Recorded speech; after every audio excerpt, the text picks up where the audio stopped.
in NBC's great parade of new shows.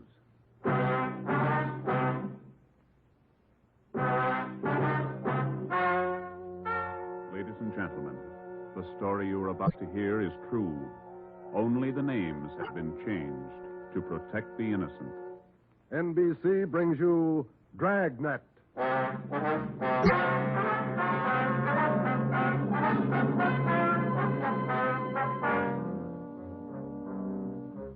You're a detective sergeant.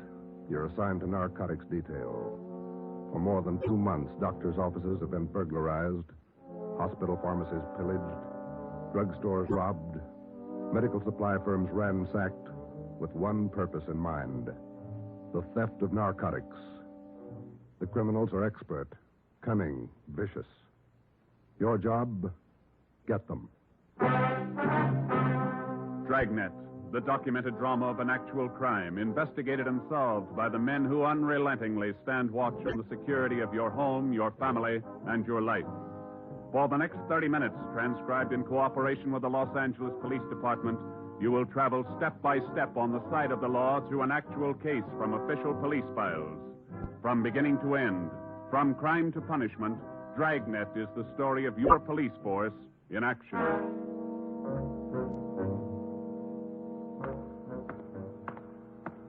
It was Thursday, March 23rd. It was windy in Los Angeles. We were working the night watch out of narcotics. My partner's Ben Romero. The boss is Ed Backstrand, chief of detectives. My name's Friday. I was on my way back from the record bureau, and it was 10:35 p.m. when I got to room 24. Narcotics detail. Yeah, okay. Well, we'll be right over. Thank you. Get anything, Joe? Nothing we don't know already. How about you? That was the county hospital on the phone. Doc Welch. Pretty fair lead. I told him we'd be right over. What's he got? One of our informants, Benny Trounsel. Ready? Let's go. What's with Benny? Bad shape. Somebody worked him over. They found him in an alley off of South Main. Yeah?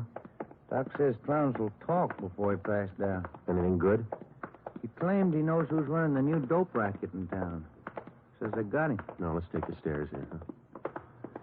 Why should they bother with small fry like Benny? That's what I'm wondering. Blackmail, maybe. Benny's still on the needle? Maybe that accounts for his story. Doc says his skull is fractured. Morphine doesn't do that to you. Yeah. Benny mention any names? I don't know. Doc didn't say. Here's the garage. Come on. When did they pick up Benny? About an hour ago. He had a pocket full of bundles on him. Heroin. Trounsel's small fry. He never had that much dope on him in his life. That's what makes it interesting. Let's go.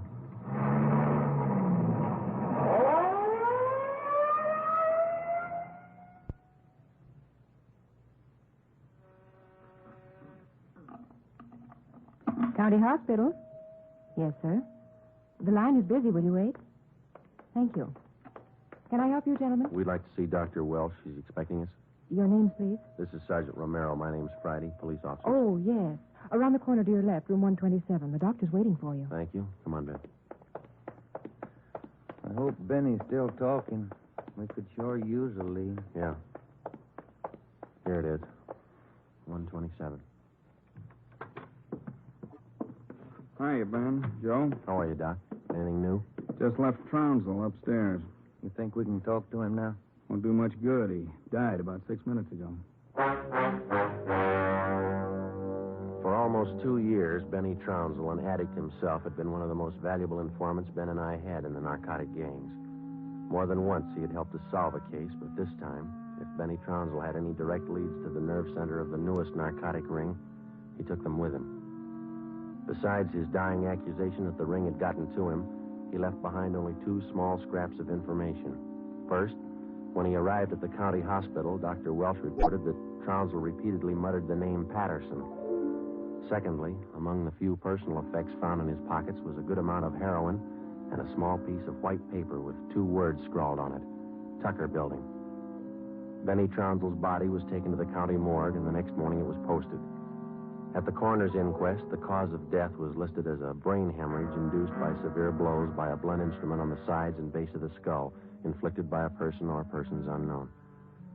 Besides Ben and myself, the only identification witness at the inquest was a woman who managed a rooming house in Benedict Alley, where Trounsel used to stay periodically. After the inquest, we questioned her briefly in our office.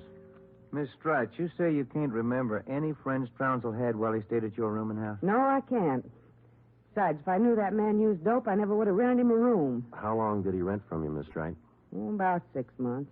I run a respectable house. I don't mind if my people drink a little now and then, but those dope users, no, sir. Did you know anything about Trounsel, Miss Strite? Where he spent his time, where he had his meals? Well, don't serve at my place. Too much trouble. Most of the people eat at the Ace lunchroom, down the corner. Where's that, Miss Strite? Grant and South Main, right on the corner. You think Trounsel might have spent some time there? He might have, I don't know.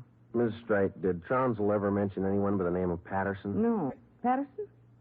No. And you can't recall any friends he might have had? He had any friends and never set foot in my house. That's all I know. All right, Miss Strite, thank you. Here's a card, ma'am. If you come across any information about Trounsel, we'd appreciate it if you'd call us. All right.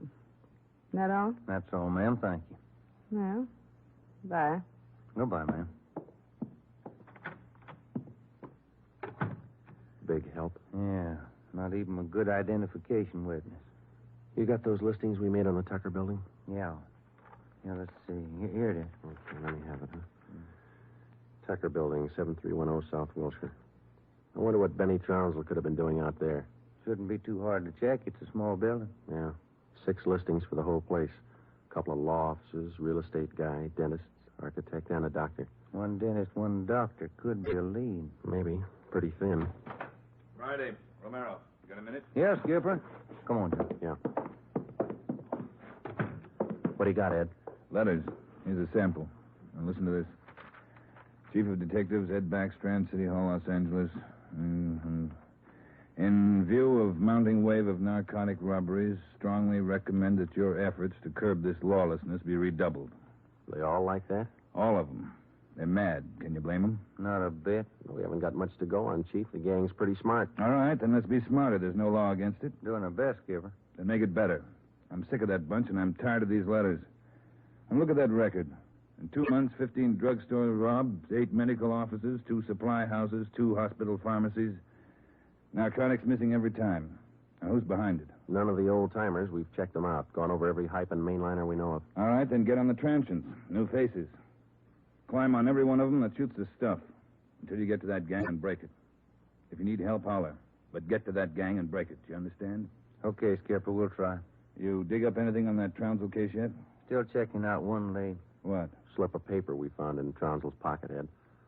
Said Tucker building on it, that's all. Just going to check it out when you called. All right, hop on it, fast. We got a lot of pressure on us. Keep in touch with the office. It was almost noon when Ben and I got out to the Tucker building. It was a 2-story affair, comparatively small, very modern.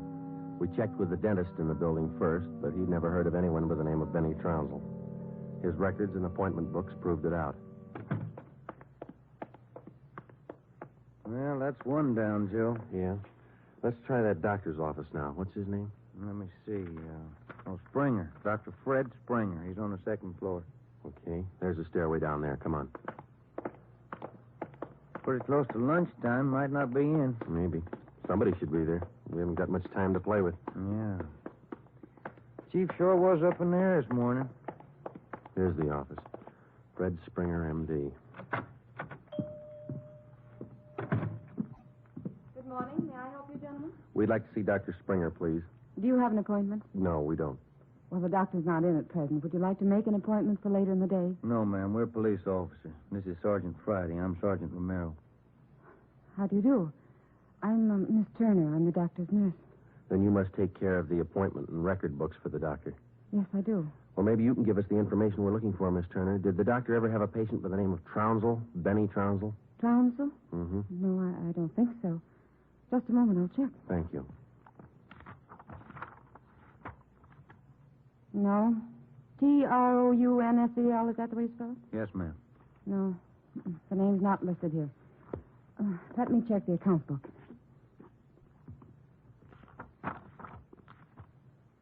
No. Wait. It's funny. What's that, Miss Turner? Here in the back of the book in the doctor's handwriting. Look. Trounsel. The Black Parrot.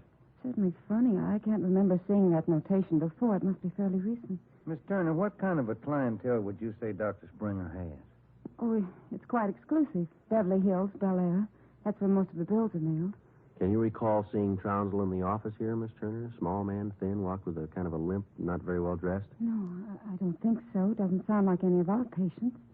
Would you show us the doctor's prescription lists for the last 2 months? We'd like to check them. Well, I'm afraid I can't. Dr. Springer keeps them in the safe. He's the only one who has the combination. How long you been with Dr. Springer? About 10 months. Ever since he started his practice out here. Where was he before that? Philadelphia. I don't understand all these questions. Is there anything the matter? Just a routine check, Miss Turner. When do you expect the doctor back? About 4 this afternoon. He's out making home calls. All right. Here's our card. Would you ask him to call us as soon as he comes in? I'll do that. Thank you, Miss Turner. Bye. Goodbye. Bye. Oh, say, Miss Turner, there's one more question. Yes? Does Dr. Springer have a patient by the name of Patterson? Oh, yes. One of the doctor's first patients, John Patterson. He lives out on East Beverly Drive. When we left Dr. Springer's office, we called R&I. There was no make on John Patterson. Ben and I drove over to see him just on a hunch. It didn't pay off right then, but it showed a little promise. When the maid came to the door of the Swank apartment, she told us Patterson was out for the day. We asked her about Patterson's occupation. She didn't know. We asked her about his friends, his business acquaintances. She could remember only 2 people visiting the apartment. One of them was Dr. Springer, apparently a constant visitor. The other, a tall, dark man who spoke bad English. We asked the maid how long she had worked for Patterson. She said ever since he moved to Los Angeles, about 6 months before. A few things started to fall into place, but it was strictly a guesswork operation. Ben and I got in the car and headed for the south end of the city to check out some of the places Benny Trounsel was supposed to have frequented. We met a stone wall. From the Ace lunchroom near Benny's former rooming house to the Black Parrot. No one was willing to talk. Threats didn't work, and neither did promises. Ben and I gave up for the moment and headed back to the office. Pacific Ambulance 1, call to Alhambra is now code 3. Seems like Skid Row doesn't want any part of this one. Yeah, there's a bad feeling. Something's got him scared. Sure would like to know what it is, or who it is. Yeah, I'd like to know Control the 1 answer to to Unit that, too. 80K. Control 1 to Unit 80K. Bus, Joe. Get it, will you? I got it. 80K to Control 1. 80K to Control 1. Go ahead. 80K. Call station 2511, code 3. 80K to Control 1. Roger. KMA 367. Wonder what that's all about. Now, let's find out. There's a drugstore. They ought to have a phone. Pull over, huh? You got a nickel? Oh, yeah, sure. Thanks. I'll be back in a minute.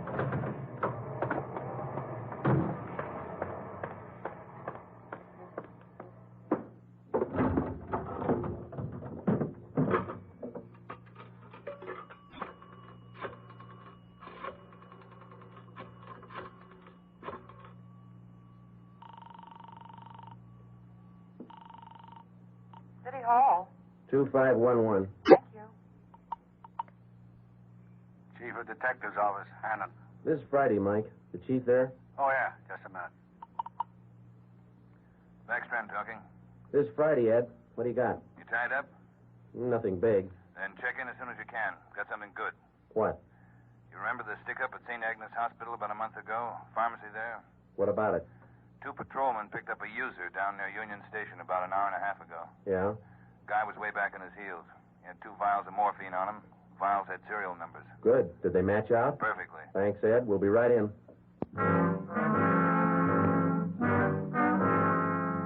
When Ben and I got back to the office at 3:52 p.m., we picked up Chief Ed Backstrand and went directly to the crime lab, where Lieutenant Lee Jones analyzed the contents of the 2 vials taken from the suspect.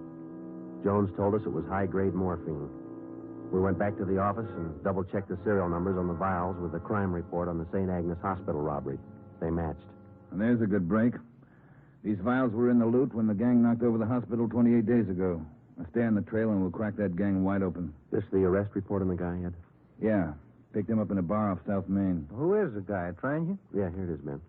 James Steiner, Phoenix, Arizona, age 37, transient laborer. Anybody talk this guy yet, Ed? Not yet. He shouldn't be too hard. You better get on it. Right, Skipper. Come on, Joe. Check you later, Ed. What time you got, Ben? Let me see here. 25 past 4. A phone call for you, Ben. Yeah, who was it? Your wife. Want you to pick up some aspirin and a bottle of nose drops for your kid on your way home. Oh, yeah, almost forgot. That the only call we had, Mike? That's right. Thanks. Well, You got that Dr. Springer's number, Ben? Yeah, here it is. Crestview 55284. Thanks. Nurse said he'd call us around 4, didn't he? Yeah.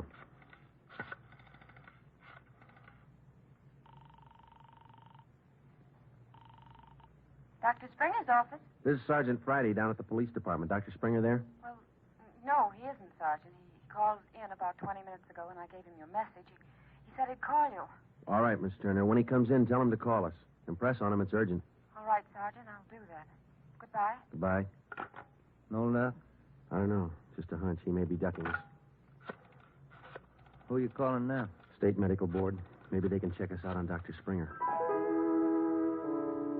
I put the call through to the State Medical Board and asked for a check on Dr. Fred Springer. They said they'd call back within the hour.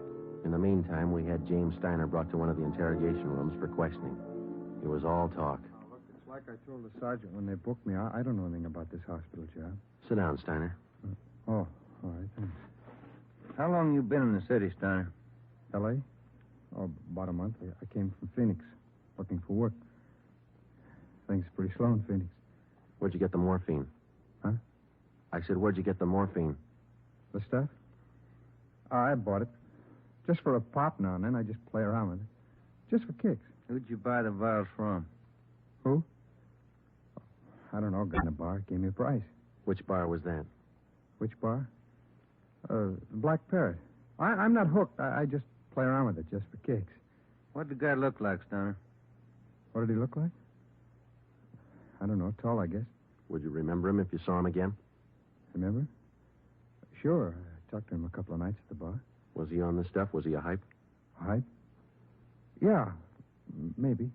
Tall fella, dark. You shooting the stuff? Shooting the stuff? No. No, I'm no mainliner. I never took it in the veins of my life. I told you I'd do it just for kicks. Just a pop now and then. Take off your shirt. Let's see your arms. Huh? My arms? Come on, take it off. Well, Who are you kidding, Steiner? Your arm looks like a pincushion. I told you, just once in a while, just for the kicks. I'm not hooked on it. They found 2 vials of stolen morphine on you, Steiner. You can go 2 ways, hard or easy. Hard or easy? I told you I ain't done nothing. I bought this stuff. I use a cap or a bindle once in a while for kicks, but I'm not hooked. I bought the stuff, I tell you. Who was he, Steiner? Who sold it to you? Who? I told you. I met him in a bar, the Black Parrot. Who was he? He was tall. Dark. He gave me a good price. Come on, let's have it, Steiner. His name. I'm feeling sick. You got something for me? I'm sick. All right. Mike. Yeah, Joe. Get some milk. A couple of quarts right away. Okay. You ready to tell us, Steiner? Who was he? I'm sick. I'm sick. We're getting some milk for you now. Come on, you better talk. Max. That's all he said. Name was Max. He gave me a good price. I only take a pop now and then just for kicks. You think you could point him out for us? Yeah, maybe. I'm sick. Sick. Narcotics, Romero. Hello. This is Dr. Springer calling. You wanted to talk to me. Yes, we did, Doctor, and we've got a few questions we'd like to ask you. Oh, hold on just a minute, will you? It's Dr. Springer, Joe. All right, tell him we got to see him tonight. We'll call him back later. Dr. Springer? Yes? Sorry, Doctor. We'll have to see you later on tonight. You be at home? Well, I have an appointment this evening. Would you mind telling me what this is all about? Sure, Doctor. It's about a man named Benny Trounsel. Oh. I see. And if you don't mind, we'd like to check over your prescription list with you. Yes. I'll cancel my appointment. You can contact me here at home. 1538 South Road. I'll be here all night. All right, Doctor. Thank you. We'll see you later, then. Yes. Goodbye. Goodbye. What'd he say? All right? Yeah, it's all right. I'll buy that hunch of yours now, Joe. Dr. Springer, he knows who killed Benny Trounsel. I bet he knows why. When Mike Hannum came back with the milk, we fed it to Steiner, and then we put him back in his cell. We put in another call to John Patterson out on East Beverly Drive, but there was no answer. We left word with Hannon where we were going, and then Ben and I headed out for Dr. Springer's home. It was 7:35 when we pulled up into the driveway at 1538 South Road, a low, rambling ranch-type home. We got out of the car and made our way down the path to the front door. A gray Persian cat followed us. The door was half open. We knocked, but there was no answer. Through the window, we could see the living room was dimly lighted. We went in. We found Dr. Springer sitting in a large carved mahogany chair in the dining room. The room was hung with draperies. He was slumped forward, face down on the dining table. There was a bullet hole in his right temple. On the floor near his right hand was a .32 automatic pistol. In the center of the dining table was a piece of white paper. Looks like you beat us. Yeah. Any names on that confession? One says he killed Trounsel. No, wait a minute. It says, John Patterson. He forced me to this. What? I don't know. What's it look like to you? Here's another one. Norberg. That's all it says. And then he signed his name, Dr. Fred Springer. Ben, come over here. Look at these. Hypodermic needle. It works. Is this morphine? White powder. Could be. Then he was on it himself. Looks like it. We'll find out when they post him. I'll get it. Yeah. Sergeant Friday there, please. This is Joe, Mike. What do you got? Can you talk all right there? Yeah, go ahead. Just got a kickback on your call to the state medical board on this Dr. Fred Springer. Mm-hmm. He's not a registered physician in the state of California. Besides that, his license was revoked in Pennsylvania 2 years ago. Illegal operations. That explains it. Notify homicide. Get the crime lab in the corner out here, will you? Looks like Springer shot himself. Okay, Joe, right away. We'll wait for him, but hurry him up, Mike. We got a couple more places to check out tonight. Okay, Joe, see you later. Right. What's next? Patterson place? I don't know. Maybe we ought to try Steiner first. Sounds good to me. Feels like we're getting close. Yeah, Ben. Real close. 12 minutes later, homicide and the crime lab men checked in at the Springer house, and Ben and I checked out. We went back to the office and found Ed Backstrand waiting for us. We told him our story, and he sent 2 men out to keep an eye on the Patterson place. 2 other men went to work to try and track down the other name in Springer's confession note, Norberg. Ben and I went up to the county jail and picked up Steiner. The 3 of us started out to look for the man who sold Steiner the 2 vials of morphine stolen from a hospital pharmacy a month before. The man's name was Max. He was tall and dark. That was all we knew. The rest of it was up to Steiner. 2 other men from the detail, Davis and Emerson, came along with us to take care of Steiner if anything went wrong. Our first stop was the Black Parrot Tavern. Davis parked the car in an alley down the street. Steiner, Ben, and I got out and walked the rest of the way. You understand what you're supposed to do, Steiner? Me? Yeah. I go in first and sit at the bar. You 2 will follow me.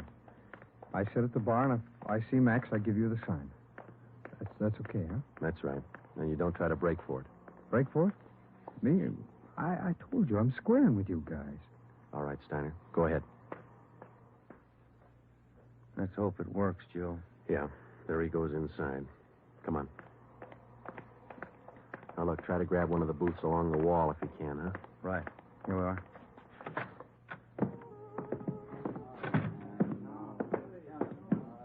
First booth, Ben. It's empty. Yeah. Oh, it's about to order at the bar. Waitress got a night off. Make it a couple of beers, will you? Couple of beers? Okay. Joe, so look at Steiner. Yeah, he's signaling. Must mean the guy putting on his coat over there. No, hold it, Ben. Wait till he gets past us.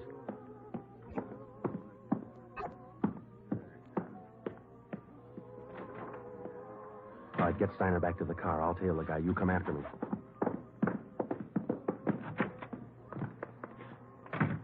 I didn't know how right Steiner was or how much we could trust him. All I knew was that the man I was following was tall and he was in a hurry. I followed him 3/4 of a block before he turned in at a motel. He went to a cottage at the rear of the lot, let himself in, and closed the door quickly behind him. A minute later, Ben and the others pulled up in the car. Got him staked first, Joe. Steiner says that was Max. Let's make sure. Come on. Which one's he in? The one down at the end here. Now be careful. You too. All right, here we are. Wait a minute right there.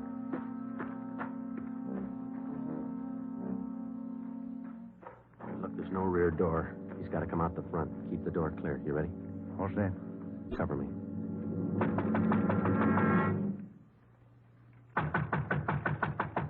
Open up in there. Who Who is it? Police officers, open up. Just a minute. All right, Ben, give it back to him. Don't shoot! We'll come out! All right, throw your guns out first, then come out with your hands behind your head and make it fast. Watch it, Ben. He's making a break. All right, mister. That's far enough. Get out of my way. Get him, Ben. That's good, Ben. You all right? He didn't mean it, Copper. He didn't mean it. He didn't know what he was doing. Well, that must be a good excuse, lady. A lot of people use it. Come on, Ben. Let's take him in.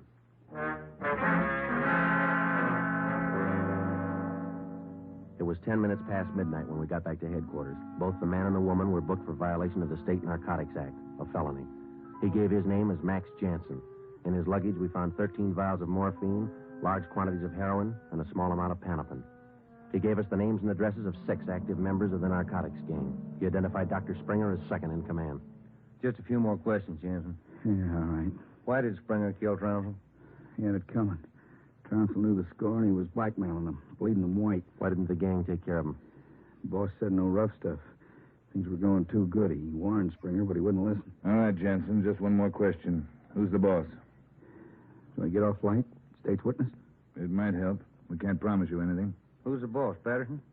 Yeah. 138 East Beverly Drive? That's right. What about Norberg? How does he figure?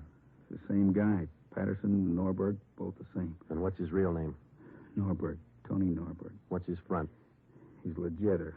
He used to be importing business. Where? Here. Got an office downtown. Do I get protection? Where's Norberg now? Home out in Laurel Canyon. Do I get protection? I thought you said he lived out on East Beverly. His apartment. His home's out in the canyon. Where? What's the address? Do I get protection? You'll get protection. Winding Way. 860 Winding Way. All right, Friday. Romero, take some men with you.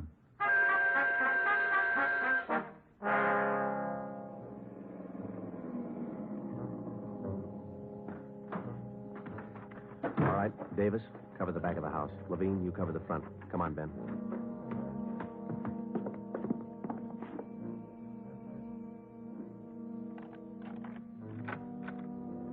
Yes? Mr. Norberg in? Who's calling? Police officers. Oh, come in, won't you? Thank you. Now get your hands up. Face the wall. You'll never make it, lady. The house is surrounded. Tony, get the stuff. It's our only chance. They'll cut you down, Norberg. All right, Jeannie, give him the gun. Don't be a fool. They're going to march out the door in front of us, right to the car. I'm not going, Jeannie. Try it if you want. I'm not going. All right, Tony, stay. Come on, coppers. You'll never make it, lady. I said move. Fast. All right, Ben, hit the dirt. She's going for the car. See if you can get those tires.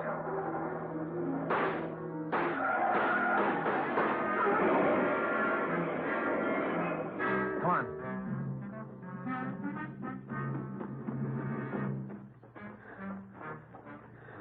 Dan? Yeah. Norberg was smart. Must be the girlfriend. Guess so. Wonder why they start. Why do they get on the stuff, Joe? For kicks, Ben. None of them ever get hooked. Just for kicks. The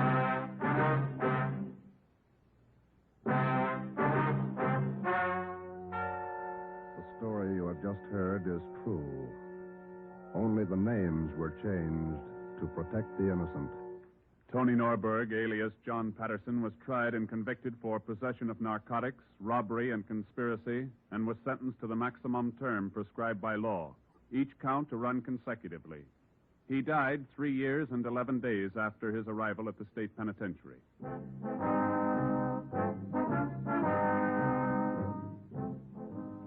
You have just heard the 9th in a new series of authentic cases transcribed from official files.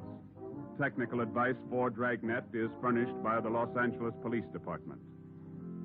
Tonight's program is dedicated to Chief Erskine Fish of the North Sacramento Police Department, who on the night of August 11th, 1935, gave his life so that yours might be more secure.